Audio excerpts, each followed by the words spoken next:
Hello, creatures of the internet. I'm Dave Rubin. This is the Rubin Report Direct Message. I'm back in studio. It's December 1st, 2021. We're live streaming on Rumble, YouTube, and Blaze TV, and I did all that with one breath. Pretty good. I am back. Sorry I missed you on Monday and Tuesday. Had to go to Florida. Had my reasons.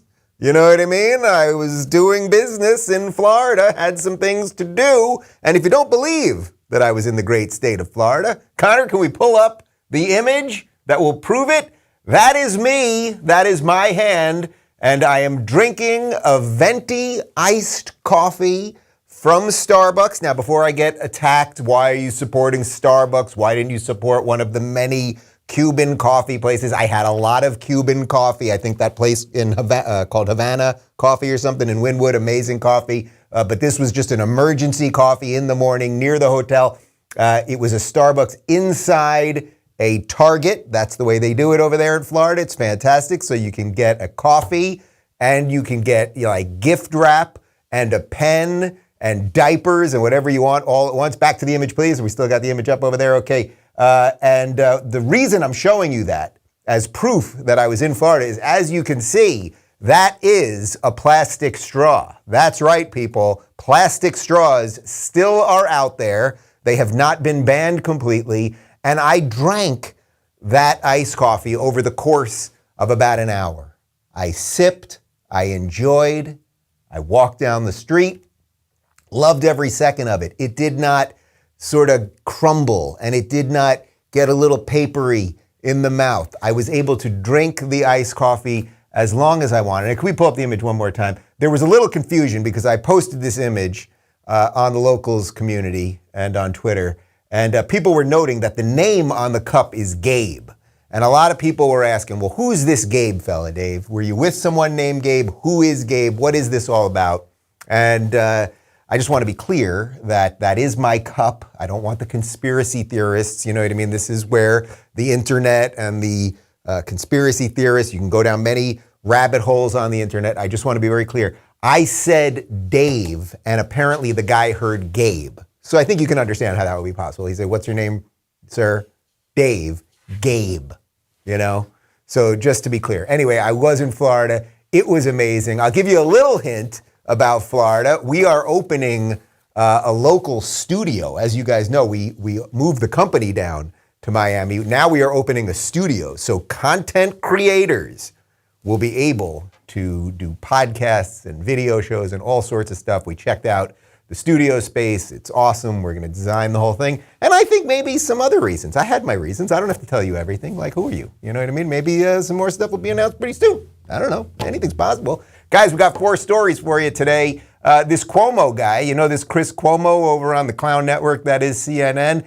He's a journalist of sorts. And it turns out that basically he was coordinating his news reports with his brother and the campaign or the administration. His brother, of course, Andrew Cuomo, former governor of New York, who has stepped down because of some sexual assault allegations. But Cuomo was basically coaching the guy. And you can't do that if you're a journalist. You can do it if you're a journalist, so I'm a little confused as to what CNN's upset by here.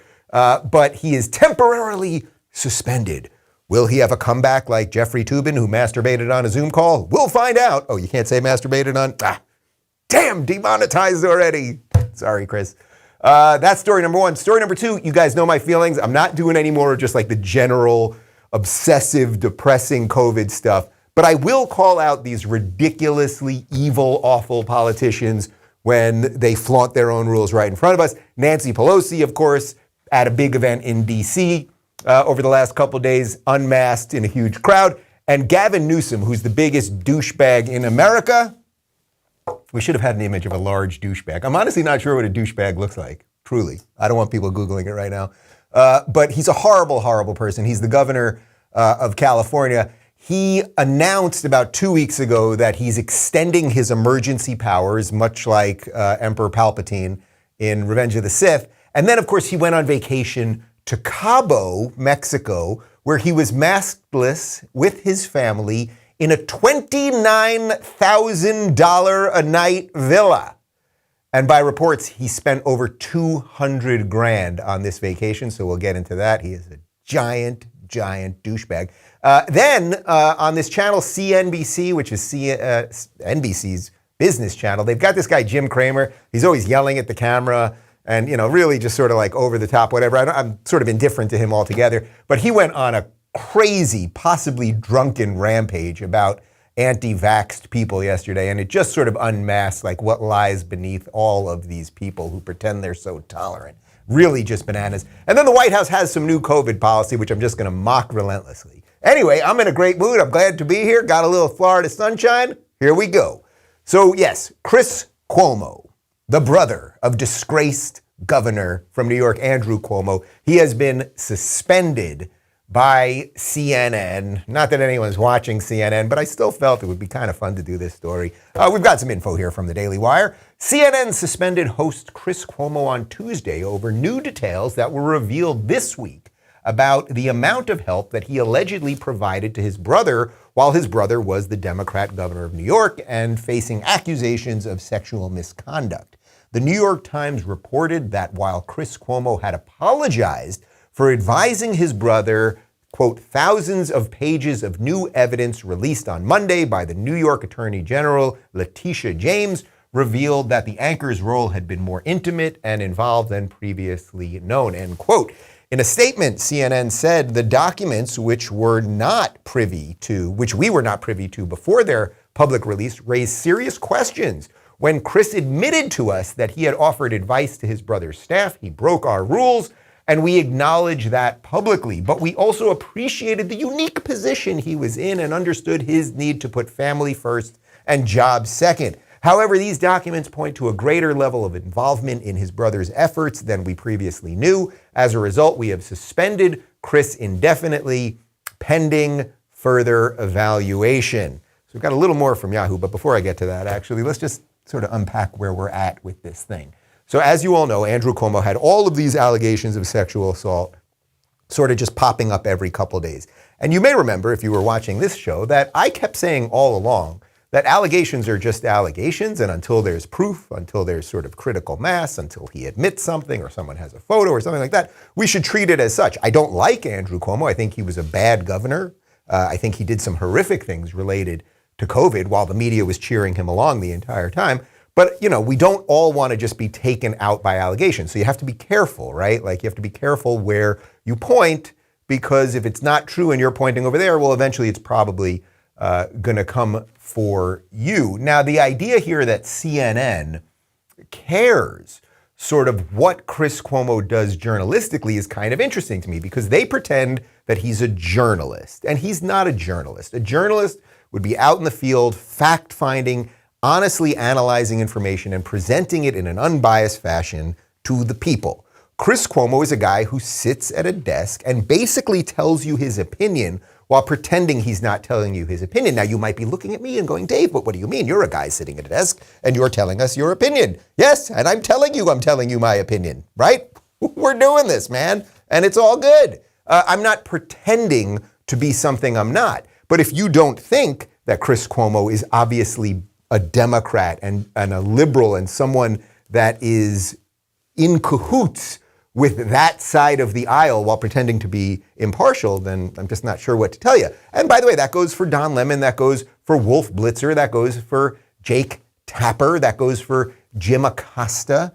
It goes for all of them, right? They're all Democrats, obviously. Like, there's just no doubt. They cover certain stories when it makes Republicans look bad, and when the same exact things happen to Democrats, they don't cover those things. Like, that's just how it works. As a matter of fact, someone pointed out on Twitter that after the incident in Wisconsin, the car ramming incident by a black supremacist who killed, I think how many? It's up to 7 people, maimed many more, that Jake Tapper had not tweeted once about it in days. So I don't know if he has in the last 2 or 3 days, but I had seen that from a few days ago. It's like, why wouldn't you tweet about that, Jake? And it's because it doesn't fit the narrative that Jake wants. If it had been a Trump supporter of obviously plowing into a bunch of black people, of course Jake's going to run with that. So they're all pretending to be journalists when they are the furthest thing from journalists. They are activists. They are digital assassins who work with the Democrats. It's as simple as that. So the question now is sort of, what should CNN do? Now, CNN's ratings are so bad that to me, it's like, you just fire the guy. Like, why are you held hostage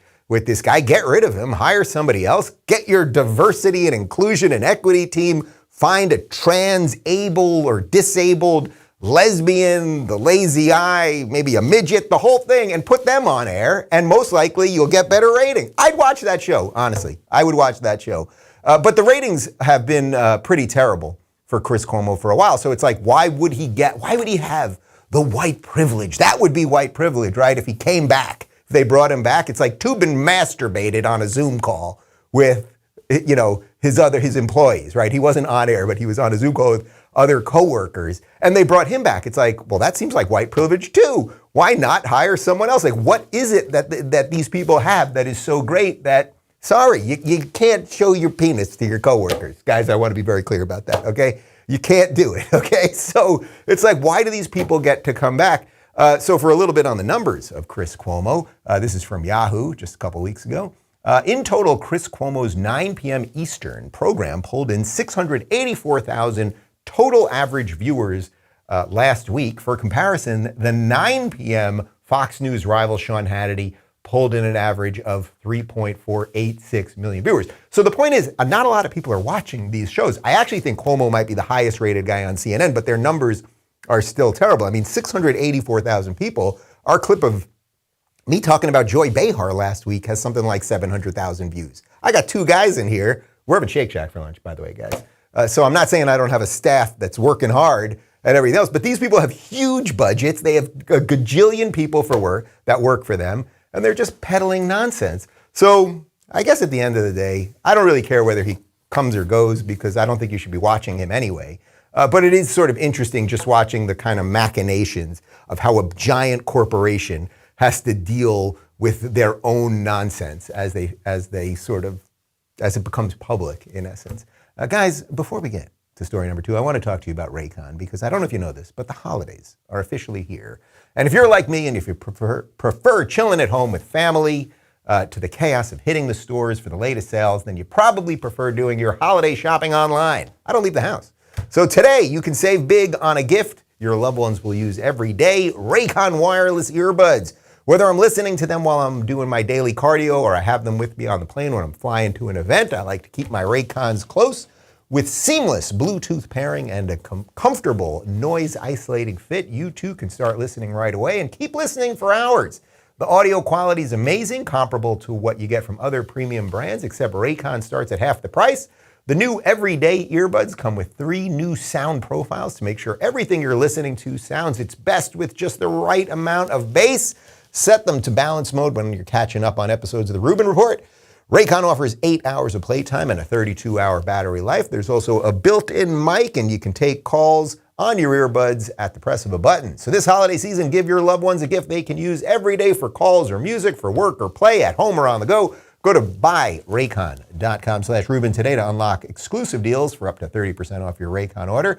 But hurry, this offer is only for a limited time and you don't want to miss. That's buyraycon.com/Rubin to unlock up to 30% off your Raycons. Buyraycon.com/Rubin. And now back to me. All right, you guys know my policy on the COVID stuff. Like, now they got the Omicron variant, which I'm told is the younger brother of the Unicron variant. That was the planet in the Transformers movie from 1985, voiced by Orson Welles, that destroyed Cybertron and created a whole thing. Yeah, I know they got another variant, put on more masks, wrap your head in saran wrap, okay, blah, blah, blah.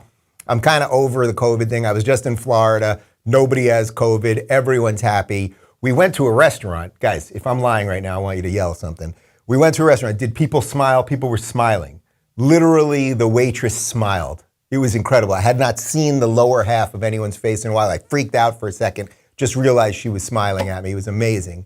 So I'm done with just the usual COVID stories. If you want to wrap your head in a plastic forever, if you want to get injected every week, that's great. Go ahead.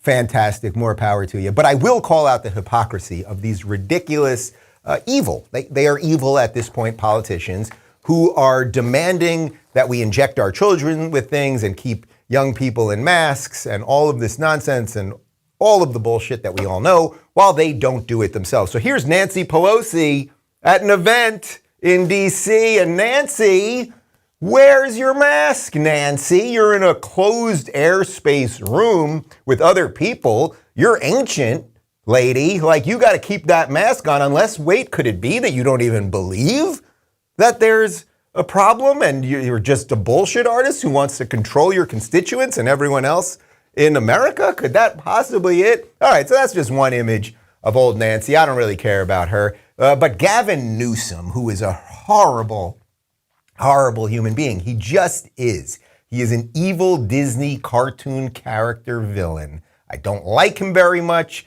and Larry Elder should be the governor of California. Alas, here we are. Well, Gavin Newsom a couple weeks ago extended his emergency powers, right? Because, oh my God, he's got to have more power, this freak.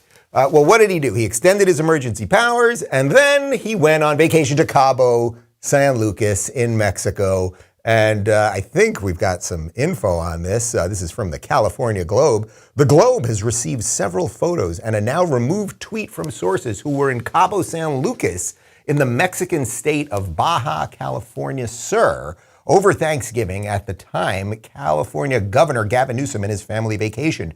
The sources say that the Newsoms stayed nearby at a $23,000 to $29,000 per night villa, La Dacha, Cabo San Lucas villa, owned by Russian entrepreneur and businessman Oleg Tinkov. The sources said from their rental they could see the 10,000 to 12,000 square foot villa and said that it comes with 2 chefs, 4 to 5 servers, personal trainers, and the like. Governor Newsom just extended California's COVID state of emergency into its second year and recently ordered all students ages 5 to 11 to receive vaccinations in order to attend in-person school. Mask mandates and vaccine requirements are still in place. Newsom was paid $209,000 in 2020 as governor of California. We heard back from the governor's press secretary later in the day. Katie, this was a personal trip paid for by the family. She called the Globe and again said that the Newsom family paid for the villa in Cabo. We asked what Newsoms. She finally said the governor paid for a personal trip. Okay, so I'm not even making this about whether he paid for it personally or not. He's got a ton of money. He's loosely related to Pelosi somehow.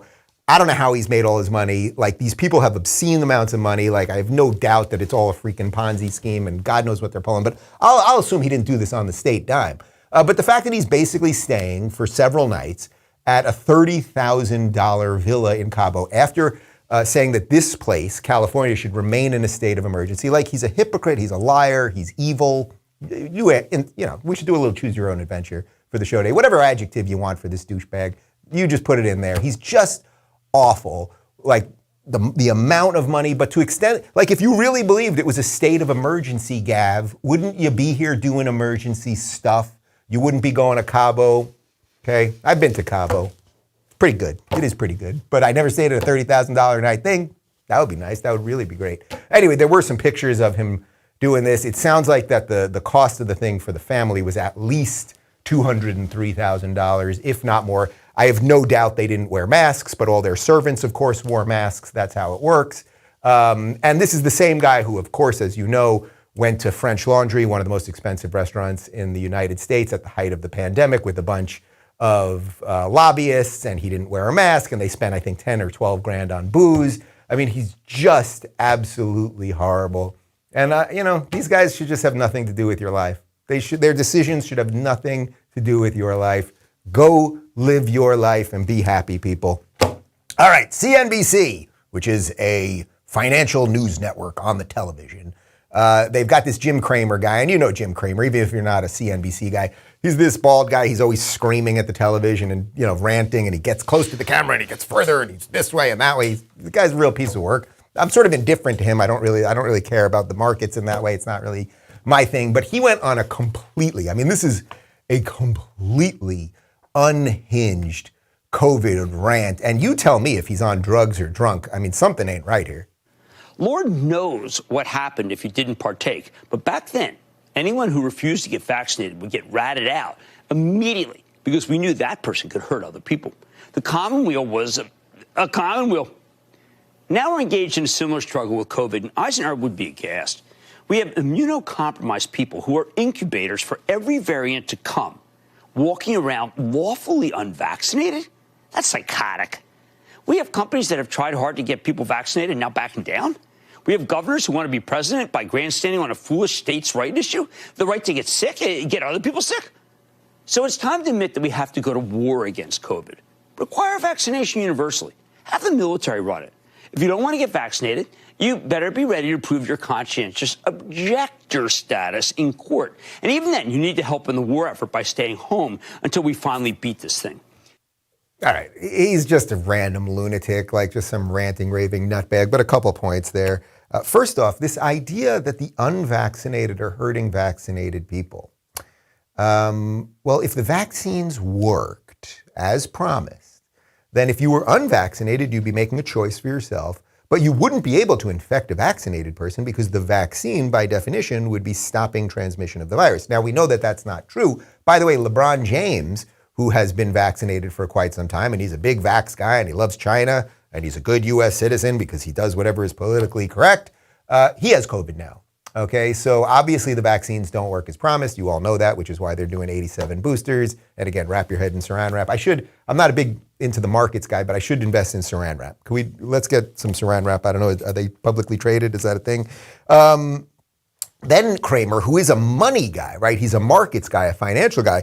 He's upset at the companies backing down from mandates. I mean, that's just absolutely ridiculous if you want companies to be able to make decisions for themselves. I mean, just patently absurd. And by the way, the courts have said that Biden's mandate for these companies is unconstitutional, and they're going to debate this in the courts. But right now, companies are not being forced by the federal government. And as you know, this is a court case that's being led by the Daily Wire. My friend Harmeet Dillon is the lead lawyer on this. Like, this is now up in the air as to whether companies can do this at all. Then he mocks states' rights, which is basically the most important part of our federalist system, that you can move to different states that are more in line with your views. But he's a power-hungry maniac, which is what these people are. I mean, they're all unmasking themselves at all times. Guys, if you just give them the power, if you would just give the structure above us the power, would we all just behave better and then we'd be safe? Because that really seems like it's going to work, doesn't it? That seems like it's going to work. And then finally, he wants to get the military involved, because that always works too, right? Like, maybe we should just force a bunch of people who are, infected to take special showers, maybe put them in camp somewhere. Would that be good for you, Jim Cramer? You moron. And finally, one more story for you. I feel like I had a lot of coffee today. Like, I'm really feeling like, or maybe the stories just brought it out of me today. I don't know. Or it's Florida. I don't know. Feeling good. I got a little vitamin D. Who knows? We've got some new White House COVID policy. And again, I debated this morning. I don't want to talk about the ridiculousness of COVID unless I'm going to purely mock it. That is going to be my policy going forward. Here's Peter Doocy. This is Fox News. This is an actual journalist. This is a guy who goes to these ridiculous White House press conferences led by that crazy woman, Jen Psaki, and actually asks questions and follows up. This is a good guy, this Peter Doocy. He is now reporting, this is from yesterday, that the White House has their strictest lockdown measures on the way. Take a look. It sounds like on Thursday, according to the Washington Post, and we have made contact with some White House folks, they're going to announce some of the strictest COVID regulations yet on American citizens, including, according to the Washington Post, requiring all Americans who return from abroad to quarantine in their house for up to 7 days.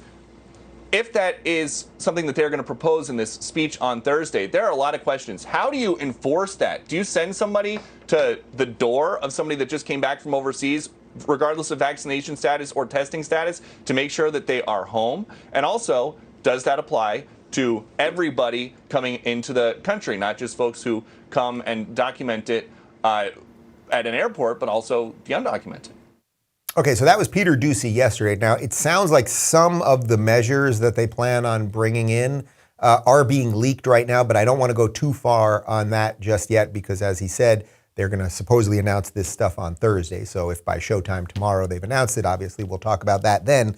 But this one that he talked about, that Americans coming back from abroad are basically going to be told to quarantine, and it sounds like it will be irregardless, as the kids say, as to whether you're vaccinated or not. They're going to make you home quarantine. I mean, this is just nonsense. It's just nonsense. They know no one's going to do it. It's all bullshit. Like, I just think I've had just like the full on, like, if there was any like bit of the red pill that I had not swallowed or snorted at this point. I'm pretty sure after a couple of extra days in Florida, the last few days, like it's just there. Like these people are never going to stop. And all we have to do to get them to stop is say no more. I won't comply. I'm going to live my life. I'm not going to quarantine if I'm not sick. I'm going to make decisions for myself. I'm not going to fire people just because they don't do what medical decisions I want. I'm not going to be an endless, relentless, hysterical, authoritarian prick like you'd like us all to be. But we will find out. We will find out. And remember, all of this, of course, is coming from the federal government led by Joe Biden. And, he seems fine, right? There's nothing wrong with that guy. So obviously, they're doing it for your own good, people. All right, a couple comments from the locals community. And by the way, you can, if you haven't joined yet, you can live chat with other audience members and possibly get me messages during the show. If you just go to rubinreport.locals.com or download the Locals app on the Apple App Store or on Google Play. Bionic Bacon, great name, says, I love my Raycons. Excellent, glad to hear it. Joe says, we don't do the COVID thing in Florida anymore. Ain't it the truth? Ain't it the truth? I mean, they just don't, and it's just fine. You know, it's just fine. It's going to be okay, people. And TK says, the Omicron variant turns everyone into Fauci. Jesus, it's going to freak me out at the end of the show there. I'm reading these live, you know. The Omicron variant, like Omicron, Unicron, Megatron. Next up, Starscream. Like it's all nonsense. Yeah, nonsense. Guys, part 1 and part 2 of my interview with former police officer Brandon Tatum and co-founder of the Blexit movement alongside Candace Owens. Those are up right now on the YouTube. And of course, you can get the full episode ad-free and early at rubinreport.locals.com. This is a big week for several reasons. So I got a lot to do today. We're having Shake Shack for lunch. So hope you enjoyed the show. I did. Well, how is it if a host says that they enjoyed the show? That's okay, right? Like I feel like that's a Cuomo move. I really thought I was great today. All right, see ya.